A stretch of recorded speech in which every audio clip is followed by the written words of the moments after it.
ছেলে মাকে ডেকে বলছে, মা একটা কথা বলি, আমার একটা অনুরোধ রাখবে?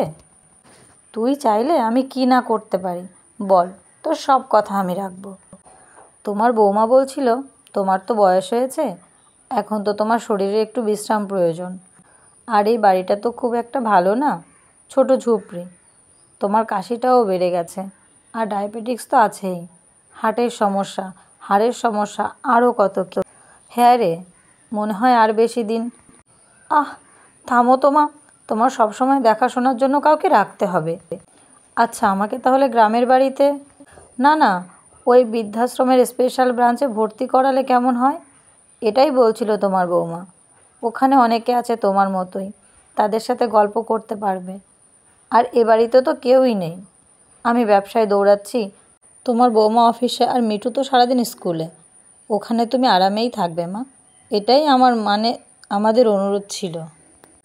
আচ্ছা, তুই চাইলে তাই হবে। থ্যাঙ্কস মা। আচ্ছা, কালকে বিকেলেই কিন্তু তাহলে ওখানে যাচ্ছ, তোমার ব্যাগ গুছিয়ে রাখবে। পরের দিন অস্বস্তিকর জ্যামে আটকে আছে মা ছেলে। নীরবতা ভাঙলেন মা।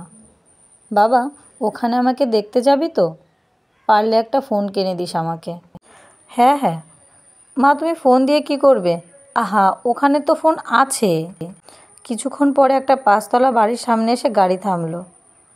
আবার বেশ কিছুক্ষণ নীরব থেকে এবার ছেলে বলে উঠল, নামো মা, এটাই তো ওই বৃদ্ধাশ্রম মা, দেখেছো? বলেছিলাম না তোমার পছন্দ হবে। তোমার জন্য দোতলার দক্ষিণের ঘরটা বুকিং করে রেখেছি। ডিং ডং দরজা খুলল। Happy birthday to you, happy birthday to you মা। দরজা খুলতেই চমকে গেলেন মা। আরে ওই তো তার একমাত্র নাতি আর বৌমা, বিশাল একটা কেক নিয়ে দাঁড়িয়ে আছে। এত বেলুন আগে কখনো দেখেননি। এত আয়োজন করে কেউ তাকে কখনো জন্মদিনের শুভেচ্ছা জানায়নি।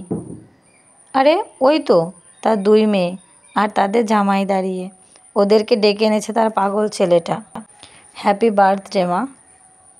মা, তুই অনেক বড় হয়ে গেছিস, কান্না ভেজা কণ্ঠে। কিন্তু এটা কার ঘর?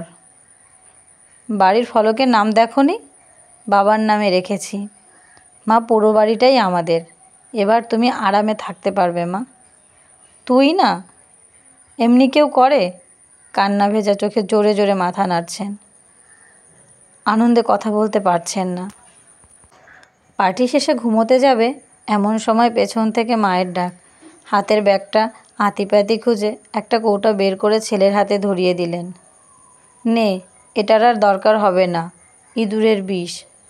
চিন্তা করেছিলাম যদি বৃদ্ধাশ্রমে রেখে আসিস তাহলে সেদিনই খেয়ে নেব। ধুর মা, কী যে বলো। এটাই তো, সেসব আমি কালকে রাতেই পাল্টে তোমার ক্যালসিয়ামের ওষুধ ভরে রেখেছি, তুমি ঘুমাও। মা রাজ আর কিছুই চাওয়ার নেই, আর কিছু না হোক, তার ছেলেকে অন্তত মানুষ করতে পেরেছে সে। যাক, আজকের ঘুমটা সত্যিই আরামের হবে, ঘুমের ওষুধ খেতে হবে না।